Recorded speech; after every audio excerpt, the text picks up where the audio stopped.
Abayizi mu setendekero lya Kampala International University balabiddwako olunaku olwaleero nga bali mu kwegezaamu kwabwe okusemba era ng'olunaku olw'enkya baakubinkana ne bannaabwe nga boolesa ebyobuwangwa era ng'omuwanguzi wa kutwala ekirabo eky'amaanyi.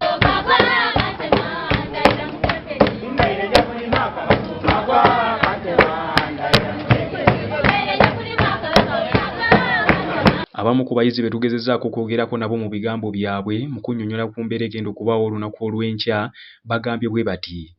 Amanya gange nze Prestige Zidane ku KIU Kampala International University bannaaye ekiriwo sazo kiri mu massive training buli lulimi bwe luli bannaaye zezitalabanga bo weeziri bannaaye.